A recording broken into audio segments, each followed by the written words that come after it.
پہلی بات اتقوا اللہ حق تقاتہ ولا تموتن الا وانتم مسلمون، میں عرض کر چکا ہوں اس کا براہ راست تعلق ایمان کے ساتھ، اس نظریہ حیات کے ساتھ ہے، اس تصور کائنات کے ساتھ ہے، اس فلسفے کے ساتھ ہے، اس ویلٹن شوانگ کے ساتھ ہے، وہ ہے تو تقویٰ ہوگا، فرما برداری ہوگی۔ اب جو یہ جیسے میں مثال دیا کرتا ہوں کہ ایک فصیل ہے اینٹوں سے بنی ہے، فصیل کی قوت کا دار و مدار، استحکام کا دار و مدار دو چیزوں پر ہے، ہر اینٹ پکی ہو، پختہ ہو، کچی اینٹ نہ کہیں لگ گئی ہو، جہاں کچی اینٹ لگے گی وہیں اندیشے کی جگہ بن گئی، پوٹینشیل ڈینجر کا مقام ہے، پوٹینشیل ویکنس ہے۔ پھر یہ کہ ان کو جوڑنے والا مسالہ وہ مضبوط ہو، سیمنٹ سبسٹنس، چونا ہے، گارا ہے، سیمنٹ ہے، مضبوط ہو، مارٹر مضبوط ہو۔ تو ایک تو ہے ایک ایک فصیل، ایک ایک بردہ مومن، اتقوا اللہ حق تقاتہ ولا تموتن الا وانتم مسلمون۔ اب ان کو جوڑنا ہے، جوڑے گی کیا چیز؟ جو فکر میں ہم آہنگی پیدا کرے، وہ چیز واعتصموا بحبل اللہ جميعا ولا تفرقوا، اللہ کی رسی کو مضبوطی کے ساتھ مل جل کر تھام لو، اس سے چمٹ جاؤ، تفرقے میں نہ پڑو۔ یہ قرآن ہے جو جوڑے گا۔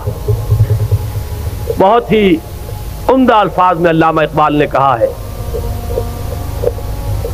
ماں ہما خاکو دلے آگاوست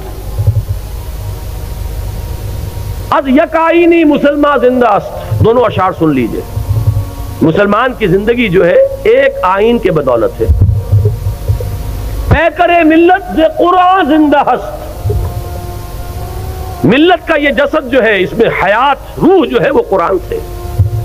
ماں ہما خاکو دل آگاہ اوست، اعتصامش کن کہ حبل اللہ اوست۔ ہم تو خاک کے مانندے جیسے جسد خاکی ہے، اس میں روح ہے جو حیات کا ذریعہ ہے، تو در حقیقت ماں ہما خاکو دل آگاہ اوست، اعتصامش کن، جسد ملی کے اندر وہی مقام جو ہے قرآن کا ہے، مضبوطی سے تھامو حبل اللہ۔ یہی ابھی گزشتہ بدھ کو جو میرا مضمون چھپا تھا، جو الہدا ہی کے سلسلے کی اقساط آ رہی ہیں جنگ میں، شاید نظر سے گزری ہو، وہ اسی موضوع پر تھی، واعتصموا بحبل اللہ جميعا ولا تفرقوا۔ اس کو مضبوطی سے تھامیں گے، اس سے جڑیں گے، اس سے فکری ہم آہنگی پیدا ہوگی، اس کے ساتھ اتحاد فکر و نظر وجود میں آئے گا۔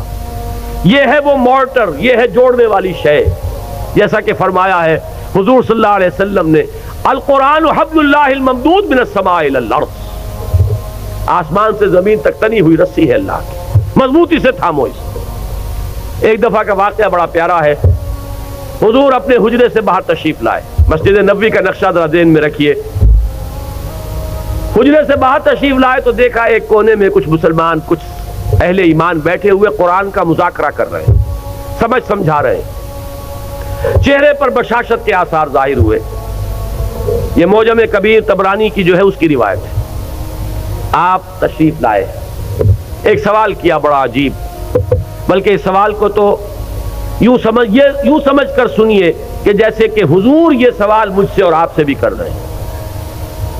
الستم تشہدون اللہ الہ الا اللہ وانی رسول اللہ وان ھذا القرآن جاء من عند اللہ، کیا تم اس بات کی گواہی نہیں دیتے کہ اللہ کے سوا کوئی معبود نہیں، میں اللہ کا رسول ہوں اور یہ قرآن اللہ کے پاس سے آیا ہے؟ صحابہ کا جواب کیا ہو سکتا تھا؟ بلا یا رسول اللہ، حضور کیوں نہیں، بالکل ہے، ایسا ہی ہے۔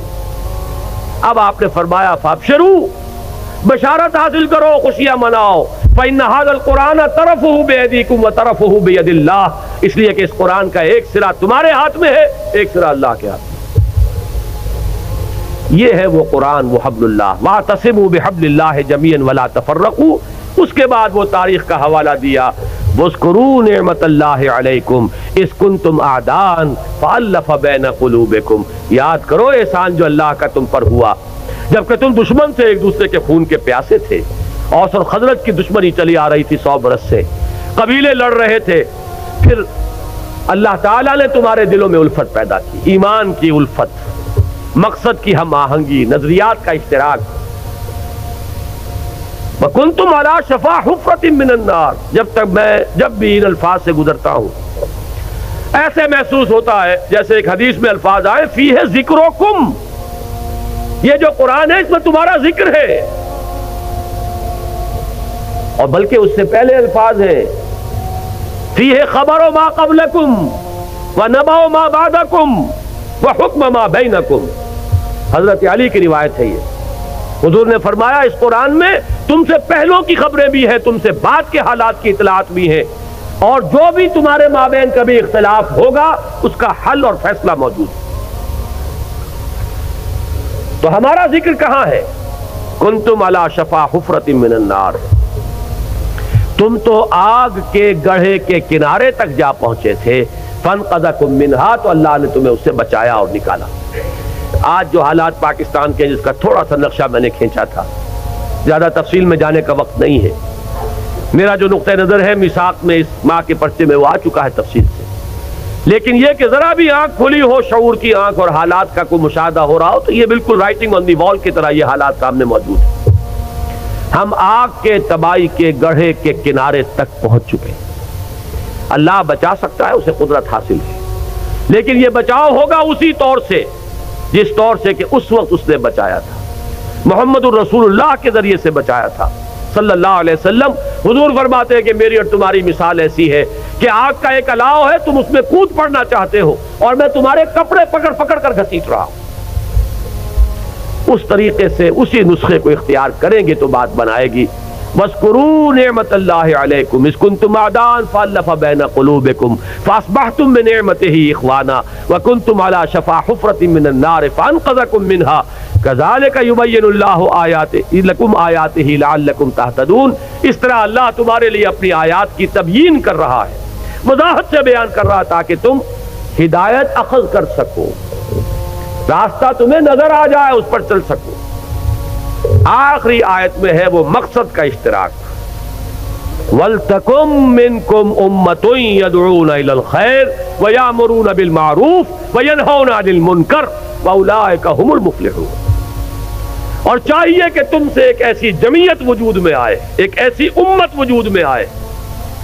ویسے تو پوری امت کا کام یہی ہونا چاہیے تھا، لیکن اگر امت سو گئی ہو تو ان میں سے جو بیدار ہو جائیں، جو جاگ جائیں، وہ مل جل کر ایک امت ودن امت، پارٹی ودن پارٹی، بڑی امت میں ایک چھوٹی امت کی شکل اختیار کریں، اور ان کے کام صرف 3 ہو۔ عہد کر کے اٹھیے اگر ان باتوں کی سچائی اور صداقت کی دل گواہی دے کہ یہ 3 کام ہو جائیں ہمارے مقصد، یدعون الی الخیر ویامرون بالمعروف وینہون عن المنکر، دعوت خیر، بھلائی کی دعوت۔ انشاءاللہ اس بدھ کو جو یہ قسط آ رہی ہے میری، اس میں اسی آیت پر گفتگو ہے، اسی لیے مجھے بڑی سہولت ہے کہ میں اس وقت اشارہ کر کے یہاں سے گزر جاؤں گا کہ آپ ذرا توجہ کے ساتھ اس بدھ کو انشاءاللہ جو آئے گی اس میں کوئی ناغہ نہ ہو جائے، اللہ تعالیٰ کوئی رکاوٹ اس میں اللہ کی طرف سے نہ آ جائے۔ تو اس میں اسی آیت پر اور پھر 2 اور قسطیں آئیں گی جو اسی موضوع پر ہیں۔ ایک میں نے مولانا امیر التبلیغ مولانا محمد یوسف دہلوی رحمۃ اللہ علیہ کی ایک تقریر کا اقتباس دیا ہے طویل۔ یہ امت، ایک لفظ استعمال کیا انہوں نے، امت پناہ ہم سے چلا گیا۔ کہتے ہیں ہم امت ہیں، امت ہونے کا وصف ختم ہو چکا ہے۔ وہی بات جو اقبال نے کہی تھی کہ آج کوئی امت محمد یا امت مسلمہ دنیا میں موجود نہیں ہے، جو چیز بالفعل موجود ہے وہ کچھ مسلمان اقوام ہیں، امت محمد صلی اللہ علیہ وسلم، امت مسلمہ نام سے کوئی شے موجود نہیں، لیکن اسے وجود میں لانا ہے، اس کے لیے جینا، اس کے لیے مرنا۔ قُلْ إِنَّ صَلَاتِي وَنُسُكِي وَمَحْيَايَ وَمَمَاتِي لِلَّهِ رَبِّ الْعَالَمِينَ۔ یہ ہو مقصد، عمل کے لیے یہ ہو ہدف، اپنی صلاحیتوں کے صرف کے لیے یہ ہو میدان۔ دکھائیے جولانیاں اس میں، آئیے مل جل کر ایک امت بنیے، ایک اجتماعی قوت بنیے۔ اللہ کرے گا تو یہی قوت، اسی کو وسعت حاصل ہوگی، اسی سے وحدت ملے گی، اسی سے اتحاد ہوگا، اور یہ ہوگی وہ شے کہ جس کی اس وقت ہمیں سب سے زیادہ شدید ضرورت ہے۔